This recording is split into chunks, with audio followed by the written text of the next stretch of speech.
Hello, African brothers and sisters. Just thought of you this evening. In fact, I dedicate my life to Africa, in fact. But for today, I just wanted to share some of the views on the circumstances which have been going on, especially during this period, the unfortunate period of coronavirus, which actually has killed a lot of people, and so many are still recovering in hospitals. And my condolences to those who've lost their loved ones, and I wish you speedy recovery, those of you who might be recovering from the disease. But I want to talk about the issue of racism in China, and also the comments made by French research professionals not long ago, about two weeks ago. So I ask, who can bring us to order? Who is the leader of Africans? Who should we turn to during these particular moments? What can we do as Africans? I do ask this question because there are a number of days that have passed since the violence was meted upon African people in China. There is no tangible response which we have seen from the any authority in Africa, or even from the African Union. And at times like this, we tend to evaluate the usefulness of entities like African Union. What are they there for? What are they supposed to do? In which way are they supposed to help black people, the individuals who call themselves Africans? There are some of us that value being African more than being anything else, or more than being from a particular country in Africa. Some of us are just Pan-Africanists. Some of us are just Africans. Some of us are proud to be African. Some of us are proud of those beautiful rivers, the landmass, the mountains, the hills, the forests, the waterfalls. We are proud. We are proud to be Africans. Some of us. Some of us know no other place apart from Africa. So this beautiful land, the land of wonderful communities, the land of the Yoruba, the land of the Zulu, the land of the Luos of Kenya, the land of many great men, the land of Nelson Mandela, the land of Kwame Nkrumah, the land of Julius Nyerere. This land has people that loves it. There should be nobody to tell us that we are lesser human beings. We should never accept that, because we are not. We are not. I say this because I see many Africans who are ashamed of being black. I see people even trying to change their skin tone to look something different. But there's something special about dark skin. When you try to change it, you look ugly. When you leave it naturally, the way it is, If you're a woman, you look awesome. And if you're a man, you look handsome. So let's be proud of Africa. Let us be proud of who we are. Let us be proud of our identity. Let us love one another and not hate one another. Let us unite as opposed to being divided. Let our love, let our unity transcend the boundaries of nationhood or tribe. Let us love, let us be Africans, because that is what we are known to be. Those brothers and sisters who are being beaten up in China, they are not being beaten up because they are Kenyans or because they are Nigerians or because they are Ghanaians. They are beaten up because they are Africans. Let nobody lie to you that when a racist attacks you, that they are attacking you on the basis of your nationality. They don't care. They are attacking you for being black African. But black is gold. That's what I'm trying to tell you. You don't need to be shy about who you are. You don't need to defy your identity, because when you defy your identity, they defeat you. When you refuse your identity, you are a defeated person. When you are not proud of your culture, you are a defeated person. When you cannot want to even associate with the original religion that you had, you are a defeated person. And you cannot, there's nothing you can gain or win after losing your identity. So let us be Africans, first and foremost.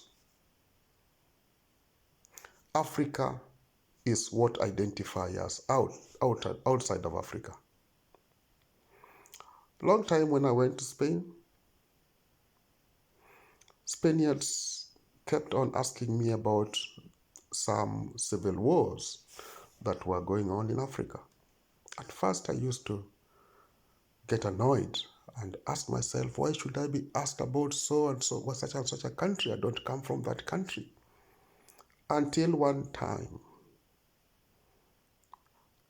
after serious reflection with myself, I asked myself a question. Why are they asking me and not others who are of different skin color? They're asking me because I'm an African. So we better accept being an African. After all, we are better off united than divided. The history of the boundaries that calls the name of your countries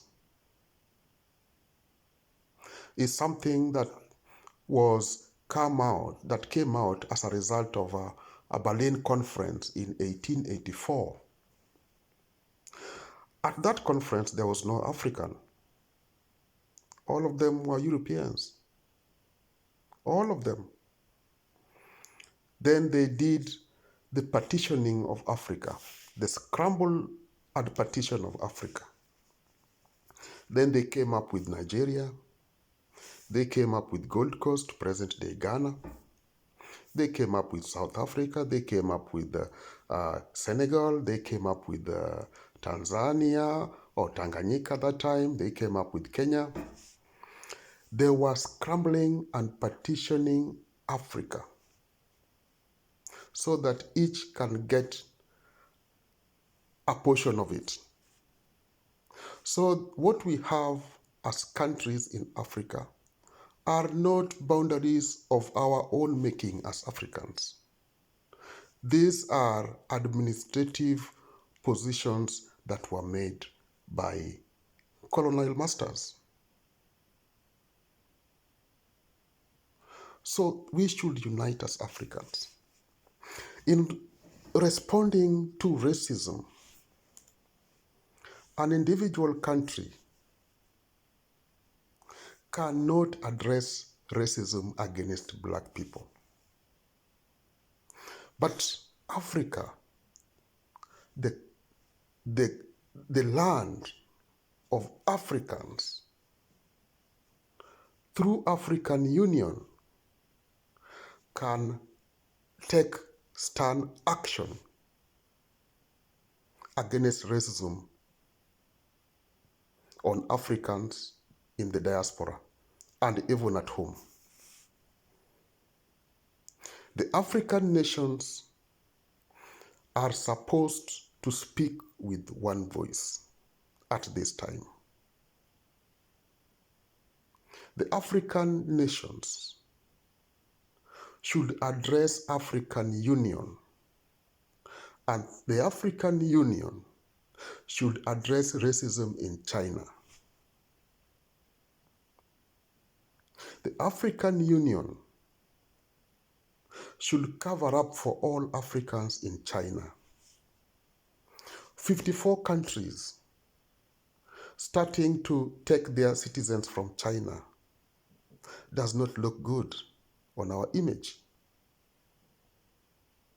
It is a contradiction. It exposes us as people who are not united.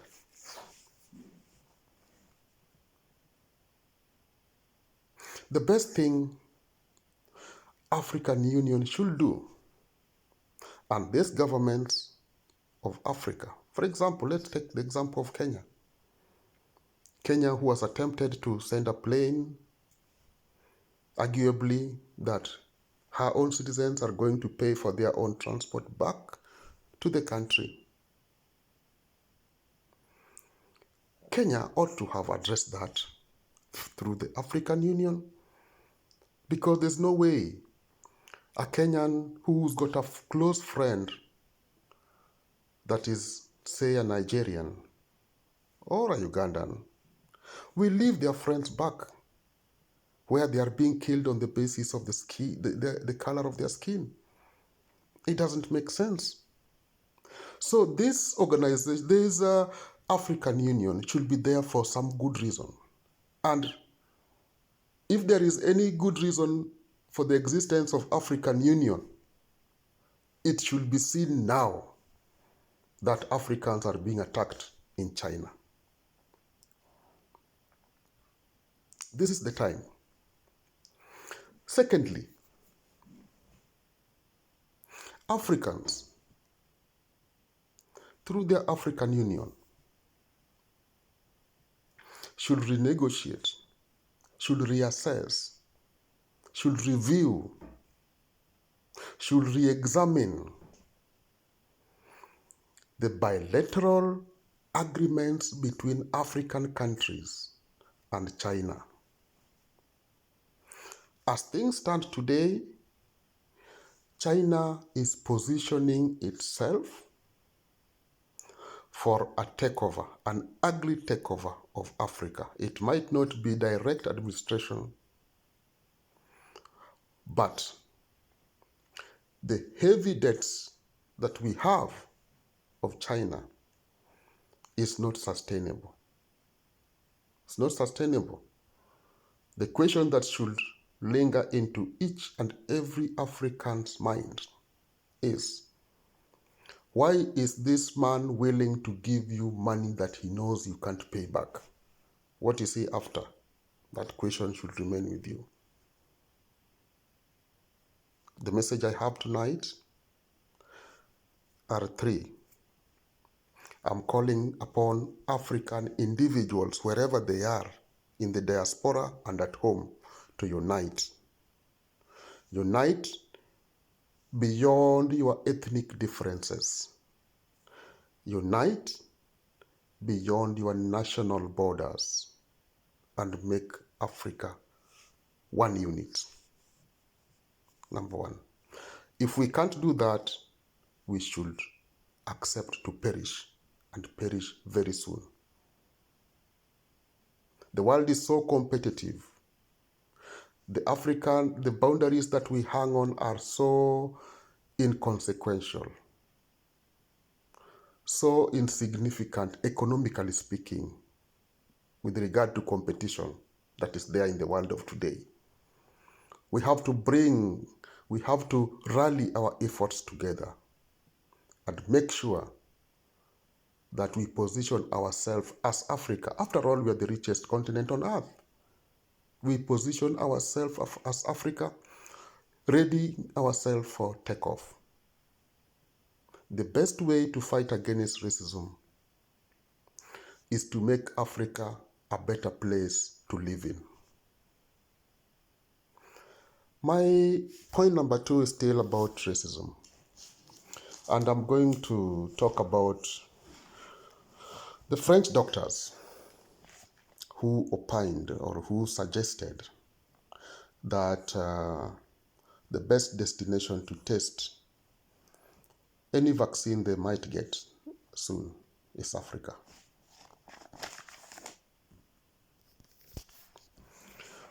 How dare they say that? That should be the question. What do they know Africa for? Normally, when there is a vaccine to be tested on anything, normally, standard practice is that those vaccines are injected on animals or rats, for example. These individual French citizens said, addressing a group of people where most probably there were people from Africa, say that the vaccines will be tried on Africans in Africa. And they substantiated themselves by their point, saying that Africa does not even have test kits.